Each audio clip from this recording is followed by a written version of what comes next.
नमस्कार, सुप्रभात. मी श्वेता. तुम्ही पाहताय न्यूज 18 लोकमत. बुलेटिनमध्ये तुमचं स्वागत. आता पुढच्या अर्ध्या तासात पाहूयात स्पीड न्यूज.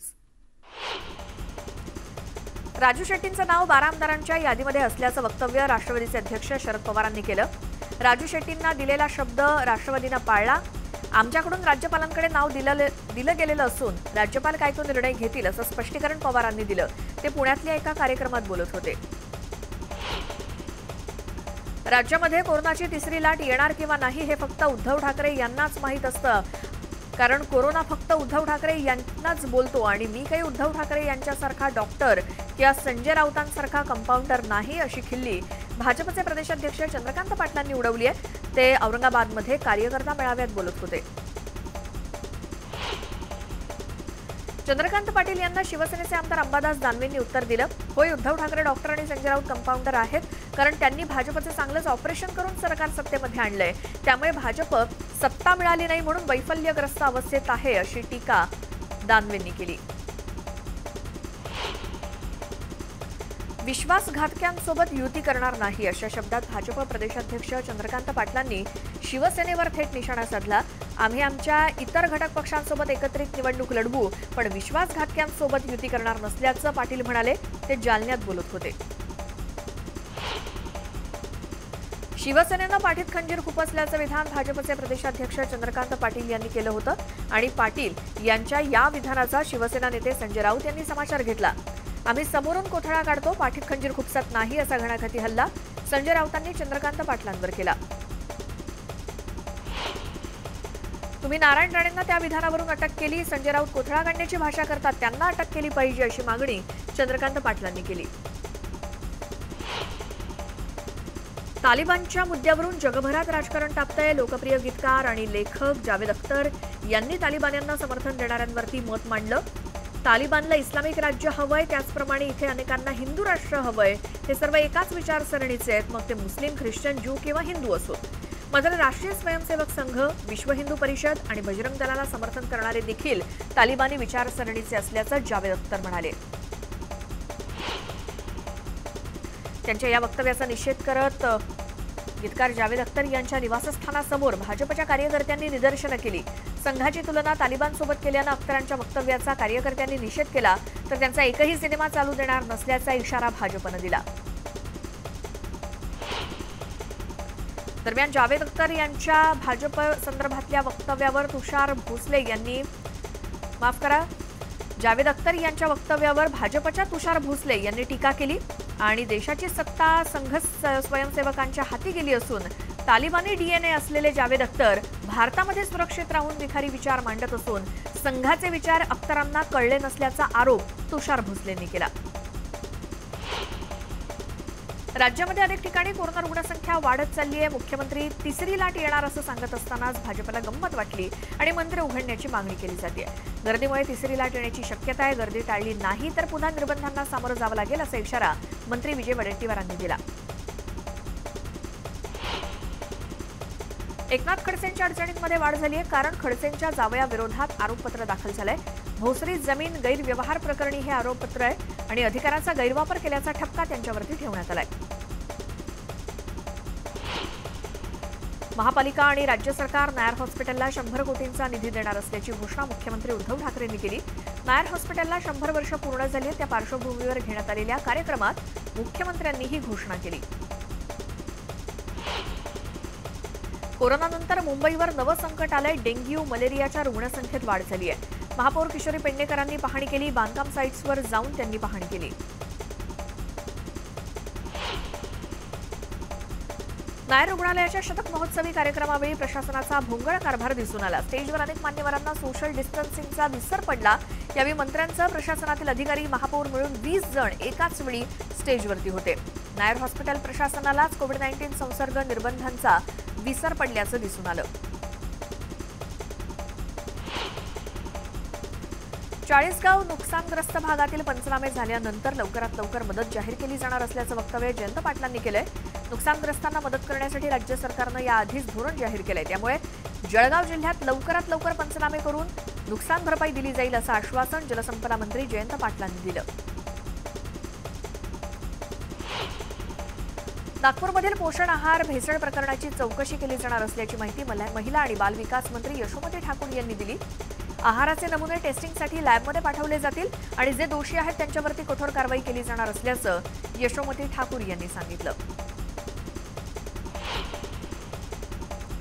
पोषण आहारामधील भेसळ ही लहान मुलांच्या आरोग्याशी खेळ आहे। योजनेतील उत्कृष्ट धान्य बाहेर विकायचं आणि निकृष्ट धान्य लाभार्थ्यांना द्यायचं हा प्रकार सातत्यानं होत असतो। यातील दोषींवर कडक कारवाई व्हायला हवी, मात्र दोषींवर कारवाई करणं या सरकारमध्ये क्षमता नसल्याची टीका चंद्रशेखर बावनकुळेंनी केली। राजू शेट्टींची काशी झाली, आता त्यांनी काशीपर्यंत आत्मक्लेश यात्रा काढावी अशी जोरदार टीका सदाभाऊ खोत यांनी केली। आमच्या वेळेस सरकारकडून भ्रमनिरास झाल्याचं सांगून राजू शेट्टींनी पाठिंबा काढून घेऊन आत्मक्लेश यात्रा काढली होती। आता माझी काशी झाली म्हणून त्यांनी काशीपर्यंत यात्रा काढावी असा टोला माजी मंत्री सदाभाऊ खोत यांनी राजू शेट्टींना लगावला। वन विभागातील अधिकारी दीपाली चव्हाण यांच्या आत्महत्येप्रकरणी चौकशी समिती बदलण्याची मागणी करण्यात आली आहे। खासदार नवनीत राणा यांनी ही मागणी केली असून त्यांनी पंतप्रधान मोदींना याबाबत पत्र लिहिलंय। श्रीनिवास रेड्डी आणि शिवकुमार यांना क्लीन चिट दिल्यामुळे ही समिती बदलण्याची मागणी त्यांनी केली।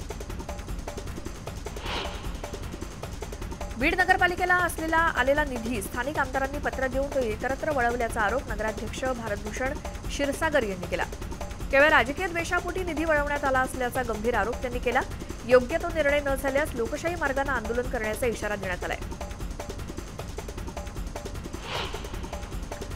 कल्पिता पिंपळे यांच्यावर हल्ला करणाऱ्या यादवला 14 दिवसांची न्यायालयीन कोठडी सुनावण्यात आली। त्याला पोलीस बंदोबस्तात न्यायालयात हजर केलं गेलं होतं।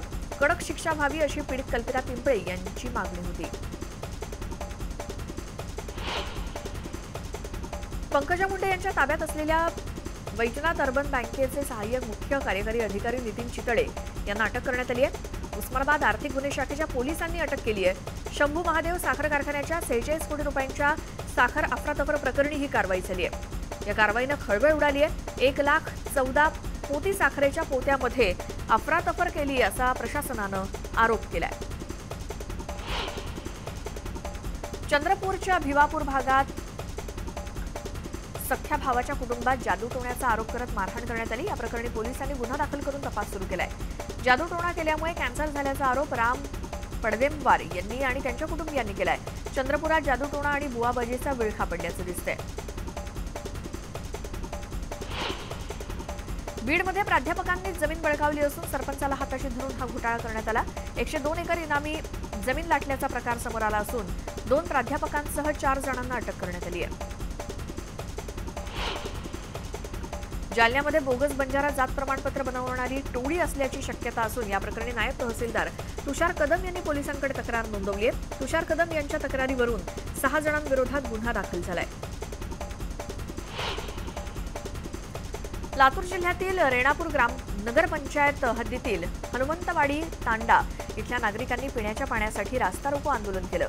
पिण्याच्या पाण्यासाठी तसंच विविध कामांसाठी सातत्यानं नगरपंचायतीकडे मागणी करून सुद्धा नगर परिषदेचे मुख्य कार्यकारी अधिकारी दुर्लक्ष करतायत असा आरोप नागरिकांनी आणि गौरसेनेनं केलाय। भिवंडी तालुक्यातील खारबाव गावातील शेतकऱ्यांनी आक्रोश आंदोलन केलं। सातबारावरून शेतकऱ्यांची नावं कमी करून सावकारांची नावं लावल्याप्रकरणी या शेतकऱ्यांनी हे आंदोलन केलं। 70 एकरहून अधिक जमिनीवर जवळपास 500 सावकारांची नावं लावण्यात आल्याचा आरोप शेतकऱ्यांनी केला। यावरून महसूल विभागाविरोधात आक्रोश आंदोलन करत प्रांत अधिकाऱ्यांच्या घरासमोर आत्मदहन करण्याचा इशारा दिला। परभणी जिल्ह्याला शासकीय वैद्यकीय महाविद्यालय व्हावं या मागणीसाठी मागील 3 दिवसांपासून परभणीमध्ये आंदोलन सुरू असून या आंदोलनामध्ये जिल्ह्यातील व्यापारी वर्गाने आपली व्यापारी प्रतिष्ठानं दुकानं बंद ठेवून सहभाग नोंदवला। धुळे जिल्ह्यातील मुंबई आग्रा महामार्गावरील शिरपूर शहराजवळ माशांनी भरलेला आयशर ट्रक पलटल्यानं महामार्गावर जिवंत माशांचा सडा पडला होता। ट्रक उलटून अपघात झाल्यानंतर रस्त्यावर आणि लगतच्या शेतात माशांचा अक्षरशः खच पडला होता। यावेळी महामार्गावरून जाणाऱ्या नागरिकांनी उलटलेल्या गाडीतील मासे पकडण्यासाठी मोठी गर्दी केली।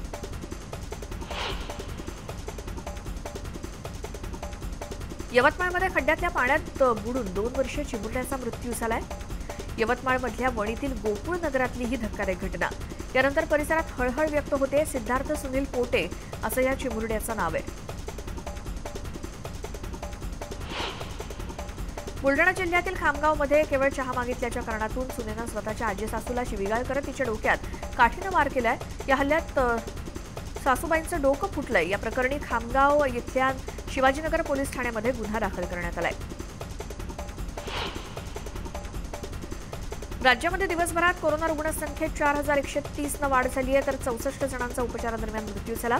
मुंबईत सुद्धा 413 नव्या रुग्णांची नोंद झाली, तर 4 जणांचा मृत्यू झालाय। राज्यात सध्या 52,000च्या वर सक्रिय रुग्ण आहेत। राज्याचा कोरोना रुग्ण बरे होण्याचा दर 97च्या वर गेलाय, तर मृत्यू दर सुद्धा 2% वर आहे। दिवसभरात 199 पॉझिटिव्ह रुग्णांची वाढ झाली असून दिवसभरात 391 रुग्णांना डिस्चार्ज मिळालाय। कोरोनाबाधित 10 रुग्णांचा मृत्यू झालाय, त्यामुळे पुण्यातील ऍक्टिव्ह रुग्णसंख्या 2311 वर गेली आहे। पोळा सण अगदी एका दिवसावर येऊन ठेपलाय आणि त्या निमित्तानं वाशिमची बाजारपेठ सजली आहे। कोरोनामुळे मागील 2 वर्ष सण साजरा करता आला नाही। यंदा बैलांसाठी खास खरेदी करण्यासाठी दुकानांमध्ये शेतकऱ्यांची गर्दी दिसते। सजावटीच्या वस्तूंच्या भावात गेल्या वर्षीपेक्षा जवळपास 30 ते 40% कपात आहे। चंद्रपुरात बैलपोळा सणावरती कोरोनाचा सावट आहे। यावर्षीही हा सण साजरा केला जाणार नाहीये, त्यामुळे बाजारात आता लाकडी बैल दाखल झालेत। लाकडी बैलांची पूजा करून हा सण साजरा केला जाईल, परंतु आर्थिक संकटामुळे याकडे देखील शेतकऱ्यांनी पाठ फिरवल्याचं चित्र आहे। नागपूर जिल्ह्यातील खिंडसी या ठिकाणी अभिनेता संजय दत्त यांना हजेरी लावली। विदर्भ फिल्म सिटीच्या उभारणीच्या प्रस्तावासंदर्भात त्यानं पाहणी केली। यावेळी नागपूर जिल्ह्याचे पालकमंत्री आणि ऊर्जा मंत्री नितीन राऊत उपस्थित होते। सावंतवाडी नगरपालिकेच्या वतीनं रानभाजी महोत्सवाचं आयोजन करण्यात आलं होतं। सिंधुदुर्ग जिल्ह्यात पावसाळ्यात विविध प्रकारच्या रानभाज्या पाहायला मिळतात। खरं तर या रानभाज्यांचं अनन्यसाधारण महत्त्व आहे, ते नागरिकांपर्यंत पोहोचावं यासाठी हा महोत्सव भरवण्यात आला। याला नागरिकांचाही मोठा प्रतिसाद मिळाला।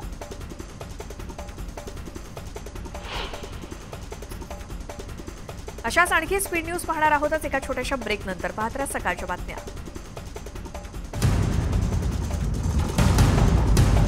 पाहूयात आणखी स्पीड न्यूज। अमेरिकेतील जो बायडन प्रशासनानं बहुतांश अमेरिकी लोकांना लसीचा बूस्टर डोस 20 सप्टेंबरपासून देण्याचं ठरवलंय। लसीनंतर कालांतरानं प्रतिकारशक्ती कमी होत असल्यामुळे वर्धक मात्रेची गरज असल्याचं बायडन यांचं म्हणणं आहे। ब्राझीलमध्ये 1 सप्टेंबरपासून बूस्टर डोस देण्यास सुरुवात झाली आहे। अनेक लोक दुसऱ्या मात्रेच्या प्रतीक्षेत असतानाच वर्धक मात्रा सुरू करण्यात आली आहे। ब्राझीलमध्ये जास्त संसर्गजन्य असलेला डेल्टा विषाणू पसरला असून ब्राझीलमधील रिओ दी जेनेरो हे डेल्टाचं केंद्र बनलंय। टोकियो पॅरालिम्पिक स्पर्धेत प्रमोद भगतनं बॅडमिंटन पुरुष एकेरीच्या SL3 वर्गात सुवर्ण जिंकलंय, तर मनोज सरकारनं कांस्य पदक पटकावलंय। यासह भारताच्या पदकांची संख्या आता 17 झाली आहे, ज्यामध्ये 4 सुवर्ण, 7 रौप्य आणि 6 कांस्य पदकांचा समावेश आहे।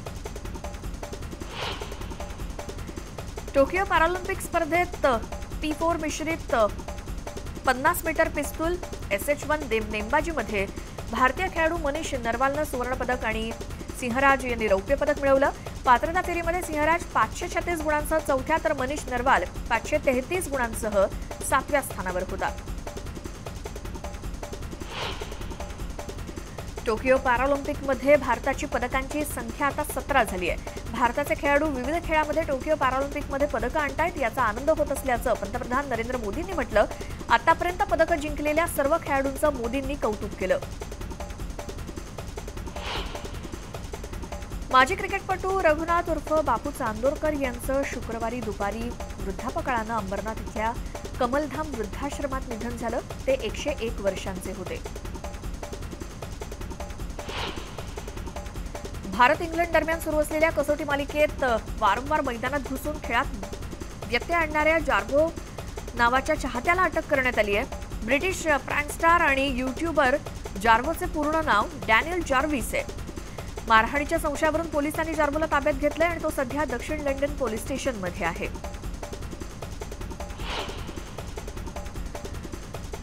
बॉलिवूड स्टार अभिनेत्री कंगना रनौतनं तिच्या सोशल मीडिया अकाउंटवरून मल्टीप्लेक्सला विनंती केल्याचा एक व्हिडिओ शेअर केलाय। कंगनाचा हा व्हिडिओ सोशल मीडियावर तुफान व्हायरल होतोय। बॉलिवूडचे दिवंगत अभिनेते ऋषी कपूर यांच्या जयंतीदिनी त्यांच्या शेवटचा चित्रपट शर्माजी नमकीनचं पोस्टर रिलीज करण्यात आलंय. अभिनेते ऋषी कपूर यांचं निधन झालं होतं. त्यावेळी त्यांनी या चित्रपटातील बऱ्याच भागांचं शूट केलेलं होतं. मात्र अपूर्ण राहिलेलं शूट अभिनेते परेश रावल यांच्याकडून पूर्ण करून घेण्यात आलं. सध्या सोशल मीडियावर या पोस्टरची चर्चा रंगली आहे.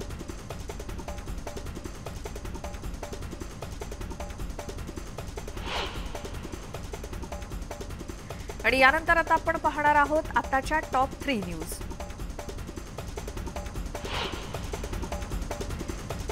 त्यातली पहिली बातमी आहे, राजू शेट्टींचं 12 आमदारांच्या यादीत नाव असल्याचं वक्तव्य राष्ट्रवादीचे अध्यक्ष शरद पवारांनी केलंय.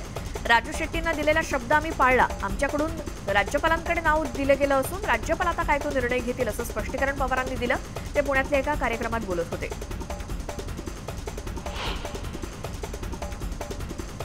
दुसरी बातमी, गीतकार जावेद अख्तर यांच्या निवासस्थानासमोर भाजप कार्यकर्त्यांनी निदर्शनं केली. संघाची तालिबानसोबत तुलना केल्यानं अख्तरांच्या वक्तव्याचा निषेध कार्यकर्त्यांनी केला. राष्ट्रीय स्वयंसेवक संघ, विश्व हिंदू परिषद आणि बजरंग दलाला समर्थन करणारे देखील तालिबानी विचारसरणीचे असल्याचं जावेद अख्तर म्हणाले होते. त्यांच्या या वक्तव्याचा निषेध भाजपनं केला. आणि तिसरी बातमी आहे, कल्पिता पिंपळेंवर हल्ला करणाऱ्या यादवला 14 दिवसांची न्यायालयीन कोठडी सुनावण्यात आली आहे. त्याला पोलीस बंदोबस्तात न्यायालयात हजर केलं होतं. कडक शिक्षा व्हावी अशी पीडित कल्पिता पिंपळे यांनी मागणी केली होती.